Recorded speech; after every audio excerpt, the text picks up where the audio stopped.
वो कहती थी उसका पति रोज उसे मारता है। उसी ने कहा था अगर रामविलास नहीं रहेगा तो हम साथ रहेंगे। राजेश ने सब कुछ कबूल कर लिया। हत्या की रात सीमा ने दरवाजा खोला। रामविलास जैसे ही सोया, राजेश ने पीछे से डंडे से वार किया। एक नहीं कई वार किए। फिर दोनों ने खून के निशान मिटाने की कोशिश की, पर गलती से राजेश का मोबाइल और चप्पल वहीं गिर कर रह जाता है। नमस्कार दोस्तों, मैं संजू यादव। इस वीडियो को लाइक करना, चैनल को सब्सक्राइब करना ताकि मेरा हौसला बढ़ता रहे।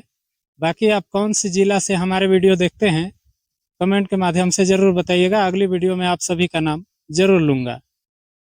साल 2025 जुलाई का महीना छत्तीसगढ़ के बलरामपुर जिले के शंकरगढ़ थाना क्षेत्र का सरगुजा की इन हसीन वादियों में बसा हुआ एक छोटा सा गांव खरवा टोला।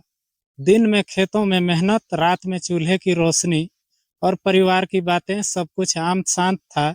लेकिन इस सन्नाटे के नीचे कुछ ऐसा पक रहा था जो पूरे गांव को हिला देने वाला था। वीडियो के एंड तक बने रहिएगा। कहानी के एंड में आपको बहुत बड़ी सीख मिलने वाली है। उसी खरवा टोली गांव में रहता था रामविलास गोंड।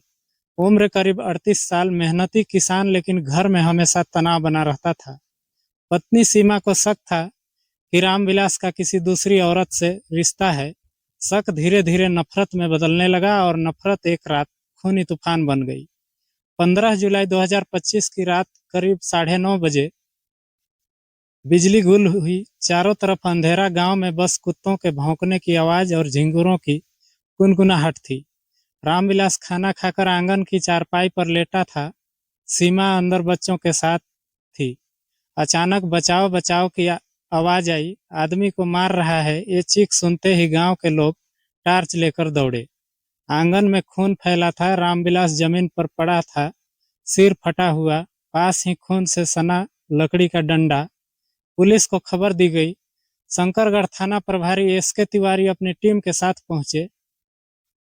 जांच में पाया गया दरवाजा अंदर से बंद था, यानी कातिल बाहर का नहीं, घर के अंदर का ही था। पुलिस ने सीमा से पूछताछ शुरू की। वो बोली, मैं तो सो रही थी, कुछ नहीं पता। पर सवाल बढ़ते गए तो उसका चेहरा उतरता गया। मोबाइल रिकॉर्ड में सामने आया वो पिछले कुछ हफ्तों से गांव के ही राजेश नाम के युवक से बात कर रही थी। राजेश को पकड़ा गया। पहले तो वो इनकार करता था, लेकिन जब सबूतों की दीवारें टूटने लगी, उसने धीरे धीरे कहा, हाँ साहब, रिश्ता था हमारा। वो कहती थी उसका पति रोज उसे मारता है। उसी ने कहा था अगर रामविलास नहीं रहेगा तो हम साथ रहेंगे। राजेश ने सब कुछ कबूल कर लिया। हत्या की रात सीमा ने दरवाजा खोला। रामविलास जैसे ही सोया, राजेश ने पीछे से डंडे से वार किया। एक नहीं कई वार किए।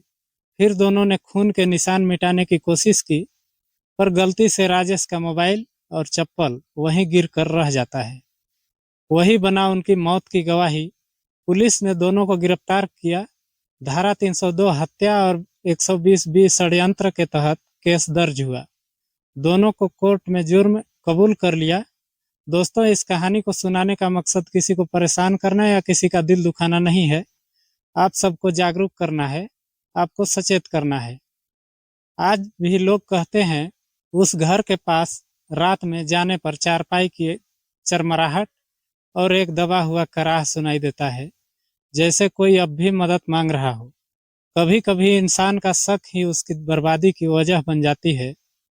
शंकरगढ़ की ये कहानी हमें फिर वही सिखाती है, रिश्ता भरोसे से चलता है, झूठ से नहीं। अगर आपको ये सच्ची घटना पसंद आई हो तो लाइक करें। चैनल पे नए हैं तो चैनल को जरूर सब्सक्राइब करें। मिलते हैं फिर अगली कहानी में।